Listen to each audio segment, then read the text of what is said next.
살아계신 주여, 지금도 저희 안에 계시고 저희와 함께 하시는 주님을 그 주님의 손을 잡고 함께 나가기 원합니다. 전능하신 주여, 교회 안에 연약한 자들을 지키시고 돌봐 주시옵소서.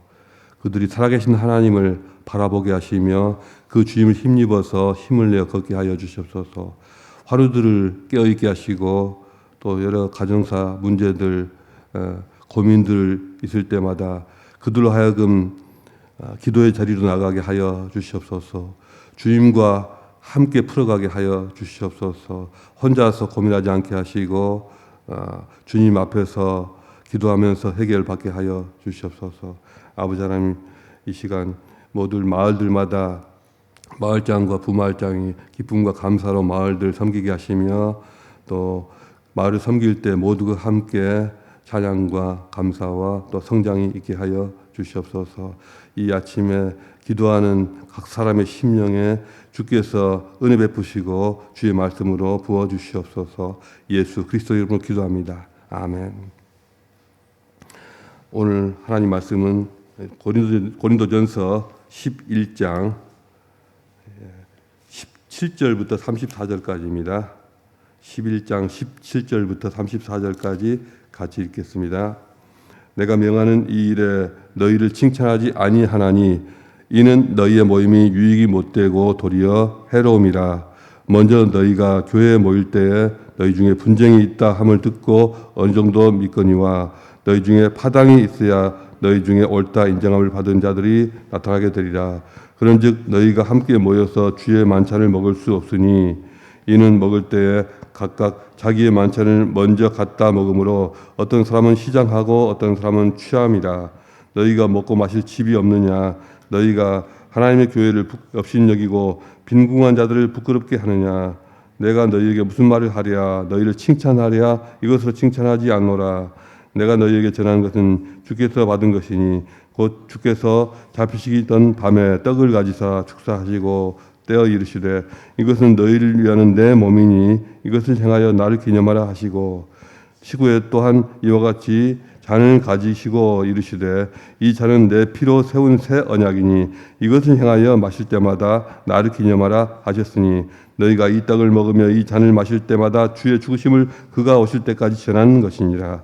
그러므로 누구든지 주의 떡이나 잔을 합당하지 않게 먹고 마시는 자는 주의 몸과 피에 대하여 죄를 짓는 것이니라. 사람이 자기를 살피고 그 후에야 이 떡을 먹고 이 잔을 마실지니 주의 몸을 분별하지 못하고 먹고 마시는 자는 자기의 죄를 먹고 마시는 것이니라. 그러므로 너희 중에 약한 자와 병든 자가 많고 잠자는 자도 적지 아니하니 우리가 우리를 살폈으면 판단을 받지 아니하려니와 우리가 판단을 받는 것은 주께서 징계를 받는 것이니 이는 우리도 세상과 함께 정죄함을 받지 않게 하려 하심이라. 그런즉 내 형제들아 먹으러 모일 때에 서로 기다리라. 만일 누구든지 시장하거든 집에서 먹을지니 이는 너희의 모임이 판단받는 모임이 되지 않게 하려 함이라. 그 밖의 일들은 내가 언제든지 갈 때에 바로 잡으리라. 아멘. 오늘 함께 나눌 말씀의 제목은 먼저 온 자의 특권의식입니다. 초대교회의 성찬식은 오늘날 우리가 보는 것처럼 조그만 떡 한 조각과 또 작은 잔 하나를 나누는 상징적인 의식이 아니었습니다. 초대교회의 성찬식은 차라리 오늘날의 애찬식하고 좀 비슷했습니다. 온 교우가 함께 모여서 정성껏 준비한 음식을 먹으면서 그리스도의 사랑을 나누는 그야말로 풍성하고 따뜻한 영혼의 잔치였습니다. 그런데 고린도 교회는 그런 모습이 아니었습니다. 그 시대 교회는 전용 예배 시설이 없었지 않습니까? 그래서 누군가의 집에 모였고 그 집을 내어놓은 사람이 음식을 준비를 하는 경우도 있었겠지만 또 많은 경우에 함께 음식을 가져와 나누어서 먹는 식사가 예배의 한 부분으로 이루어졌습니다. 또 그 예배가 오늘날처럼 뭐 1시간 반, 1시간 이렇게 짧게 끝나지 않고 굉장히 긴 예배였습니다. 그런데 문제는 모두가 같은 시간에 올 수 없었다는 데 있었습니다. 형편이 넉넉한 사람들은 시간도 많고 돈도 있고 하니 일찍 준비해서 음식도 준비해 와서 또 빨리 와서 앉아 있을 수 있었고요. 반면에 가난한 사람들이나 남의 종으로 매인 사람들, 또 날품 팔아 하루하루 사는 사람들은 음식을 준비해 올 형편도 전혀 아니고 또 일찍 올 수가 없는 그런 매인 몸이기 때문에 일을 마치고 나서야 지친 몸을 이끌고 교회로 향했습니다. 그런데 그들이 도착했을 때 식탁 위에는 이미 아무것도 남아있지 않은 것입니다. 먼저 온 사람이 좋은 자리를 차지하고 좋은 음식을 배부리 먹고 술에 취해 있었기 때문입니다. 먼저 온 자들은 특권을 누렸습니다. 좋은 자리를 선점했고 풍성한 음식을 먼저 차지했습니다. 그들에게는 그것이 당연한 일처럼 보였습니다. 먼저 왔으니 먼저 먹는 것이 무슨 잘못이냐 하는 것입니다. 세상 논리로 보면 틀린 말은 아닙니다. 그러나 바로 여기에 교회를 병들게 하는 무서운 독이 숨어 있었습니다.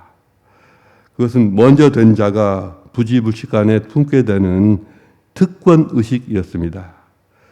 교회 안에서 먼저 된 자들이 가지는 특권 의식이 어떻게 교회를 병들게 할 수 있는가, 그리고 우리는 그것을 어떻게 넘어설 수 있는가 하는 것입니다. 먼저 온 자들에게는 아마 어떤 나쁜 의도는 전혀 없었을 것입니다. 누군가 굶고 있다는 사실조차 전혀 생각지도 못하고 있었을 수 있습니다. 바로 그것이 특권의식이 가지고 있는 가장 무서운 점입니다. 내가 갖는 당연한 권리에 취해 있다 보면 다른 문제를 아무것도 못 보는 것입니다. 먼저 온 자가 자기가 차지한 좋은 자리가 누군가의 빈 자리임을 알지 못합니다. 자기가 배불리 먹은 그 음식이 누군가의 굶주림으로 누군가가 쫄쫄 굶게 되리라는 사실을 전혀 모르는 것입니다. 자기는 그저 마땅한 것을 누렸을 뿐이라고 여깁니다. 특권에 익숙해진 사람은 그것이 특권인지조차도 모릅니다. 여기서 우리는 먼저 된다는 것이 꼭 물질적인 것만을 의미하지는 않는다. 한두 가지가 아니다는 것을 알게 됩니다.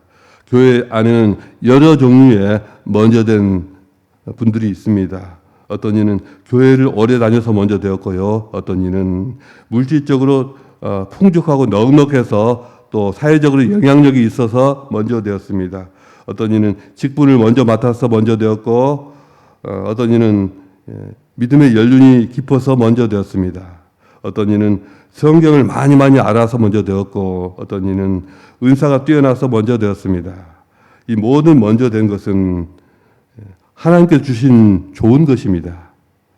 그러나 그 먼저 된 것이 특권의식으로 굳어질 때 문제가 시작됩니다. 오래 다녔다는 이유로 새로운 사람을 가르치려고 들 때, 또 직분을 맡았다는 이유로 대접받기를 원할 때, 많이 안다는 이유로 해서 다른 사람을 낮춰볼 때, 그 먼저 된 것은 교회를 병들게 하는 독이 될 수가 있는 것입니다. 좋은 자리를 차지한 자가 늦게 온 자의 빈 그릇을 보지 못하는 것입니다. 우리 마음을 정직하게 한번 들여다봅시다. 우리 안에도 혹시 이런 특권의식이 요만큼이라도 자리 잡고 있지는 않는가 하는 것입니다. 내가 이 교회의 터줏대감이라는 생각, 또 내가 이만큼 헌신했으니 이만큼 대접받아야 한다는 생각, 또 새로 온 사람은 우리 방식을 따라야지, 그 당연한 게 아닌가 하는 그런 생각이 우리 안에 없는가 살펴봐야 합니다. 이런 마음은 너무나도 자연스럽게, 너무나도 조용히 우리 안에 자리 잡게 됩니다.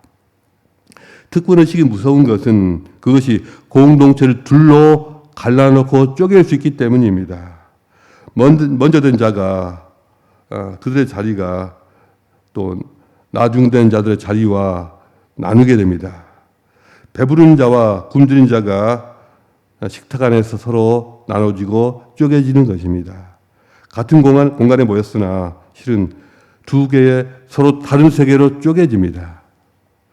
바울은 이 분열의 문제를 보고 있었습니다. 29절에서 주의 몸을 분별하지 못하고 먹고 마시는 자는 자기의 죄를 먹고 마시는 것이라고 했는데,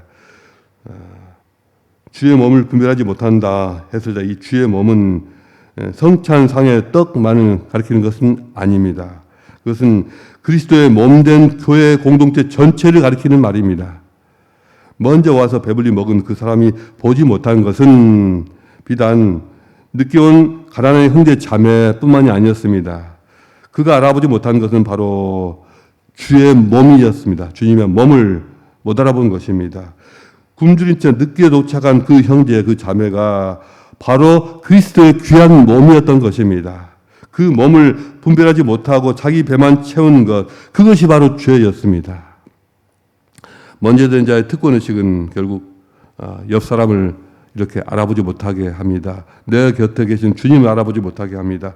내 자리, 내 권리, 내 몫에 눈이 멀어서 정작 내 곁에서 쫄쫄 굶고 굶주리는 그리스도의 몸을 보지 못하게 만듭니다. 이것이 특권의식의 가장 깊은 죄입니다. 이것은 어떤 무례하다는 그런 것이 아니라 그리스도의 몸을 모욕하는 일이고 그리스도를 굶기는 일이고 그리스도를 그렇게 모욕하는 일이죠. 그렇다면 우리는 이 특권의식을 어떻게 간과하지 않고 넘어설 수 있을까요? 사도 바울이 제시하는 길은 우리가 너무나도 잘 알지만 실천하기가 쉽지 않은 바로 그 길입니다. 먼저 된 자가 스스로 낮아지고 양보하는 길입니다. 바로 십자가의 길입니다. 우리 주님을 생각해 보십시오. 그분이야말로 가장 먼저 된 분이 아니었습니까? 만물보다 먼저 계셨고 모든 영광을 받기에 합당하신 분이었습니다. 그분이야말로 가장 큰 특권을 누리실 하나님이셨습니다. 그런데도 그분은 그 특권을 전혀 주장하지 않으셨습니다.